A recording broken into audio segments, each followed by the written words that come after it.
So this is Coralla Ficklin at CorallaFicklin.com, iStudyGuides.com, iStudyCards.com, Explain, ASKPLAIN.com, Welcome, WYLCOME, Welcome.com or WelcomeNetwork.com, and maybe about 5 to 6 more sites.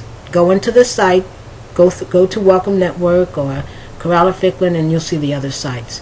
So we were talking about an English speaker learning, let's say, Spanish or French, or if I want to understand, German has the same thing. No, not if I want to understand. I know. German has the same thing. They even have another. They have neuter. You know. So you have nouns that are masculine, that are feminine, and then they're neuter. Oh, a lot more complicated. Anyway, you can't avoid it.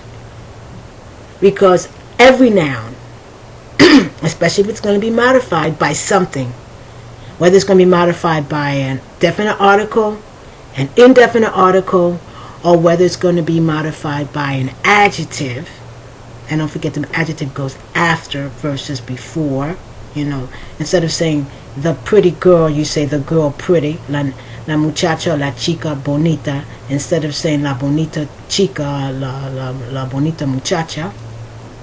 Okay. You have to learn it. And I think one good way of learning it is learn it little by little. If you're living in the country, that's fantastic. You're going to learn it because you're just going to assimilate it. You're going to hear it so much, so many times, that you're just going to pick it up. You're not going to. It's not going to be el mesa. You're going to say la mesa because you've heard. That's all you hear is la mesa, la puerta, no, la luz. Okay. But el coche. I mean, you're going to just hear it so much that it'll just become part of the vocabulary. It'll just become something that sounds right. But if you don't live in the country and you would still want to learn, and you're going to not still want to, you're going to have to learn, then you should learn it little by little, 5 words a day.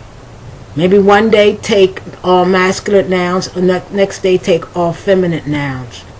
But you can't avoid it. Another thing that you can't avoid that is challenging, I don't want to say difficult, I'll say challenging, are verbs. Now I can remember, this is years ago, I knew this woman, this is when I lived in Mexico, I knew this woman who refused to learn how to conjugate verbs. Because in English you don't have to worry about conjugation so much. You do, to a certain extent. In English, conjugation is basically, let's take a regular verb. Irregular verbs are something different. Let's take a regular verb, to talk. You really have to worry about just, if you're talking about the present tense, you really have to worry about just two forms. If you're talking about I, you, we, they, remember we're talking about the verb to talk. So I, you, we, they, talk. You just remove the to, and that's a simple form of the verb, so it's talk. Then he, she, it talks. That's it. That's the simple present tense.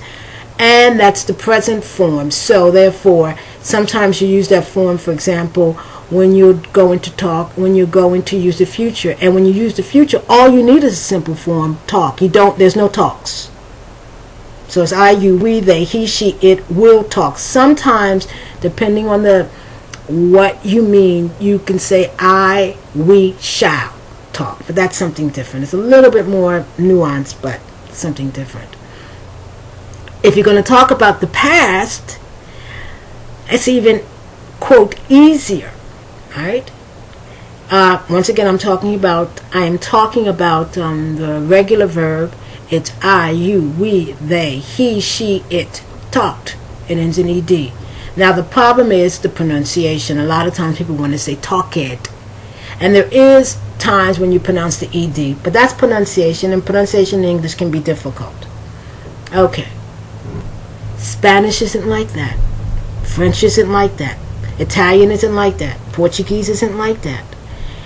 And you really don't do yourself any favors if you say, well, I'm not going to conjugate, so I'll just say, yo hablar, tu comer, el beber, and don't conjugate the verb.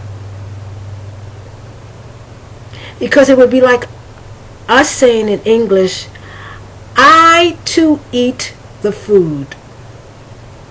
I mean, we understand when someone says, I to eat the food, or he to open the door. I mean, we understand that, right?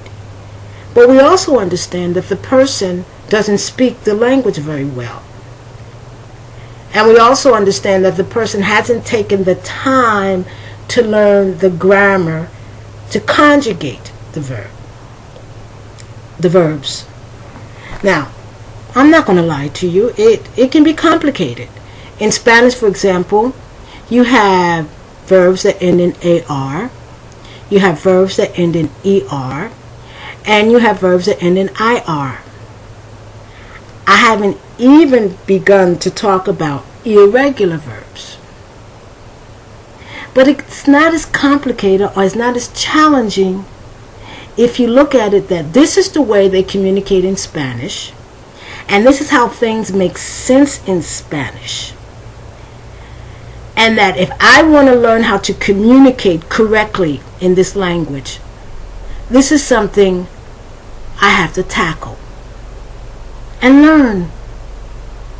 Just like if someone wants to learn how to communicate correctly in English, they have to tackle and learn so many of our irregularities, especially when it comes to pronunciation. They have to learn when the CH is pronounced like the CH, normally like children. They have to learn when the CH is pronounced like the K, as in chlorine or Christmas. They have to learn when the CH is pronounced like the SH, because the CH does have the SH pronunciation sometimes, such as in champagne, such as in Chevrolet. I mean, it's just something you have to learn. Now, one good way to learn Spanish verbs is to learn it one at a time. And first, now once again I'm talking about regular verbs, learn the endings. And one good thing, whether you're talking about an IR verb, an AR verb, or an ER verb, the I form yo or jo ends in O. Not an O with an accent, because that's different, but just a regular O. Whether you're talking, no, now we have to get into particulars. So first, take with you the endings.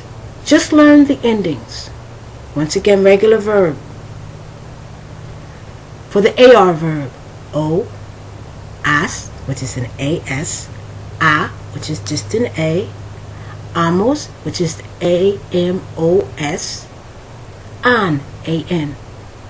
Now, each of those verb endings go with a person. So it's yo hablo, tú hablas, él, ella, usted, we can talk about usted later, habla, nosotros hablamos. I don't do vosotros, so I don't feel comfortable in trying to deal with that. But ellos, ellas, ustedes hablan. See how much time? I don't have that much time. And just learn the endings of the AR. Do it for a week. You do it enough, it begins, now believe it or not, it begins to sound normal. That's how we learned our own language. That's how you learn anything. Now people say, well, why do you say that way? And you say, well, it just sounds right. Well, why do you think something sounds right? It sounds right because you've said it a zillion times. When I come back, we're going to look at the other endings. So this is Coralla Ficklin at CorallaFicklin.com, WelcomeNetwork.com.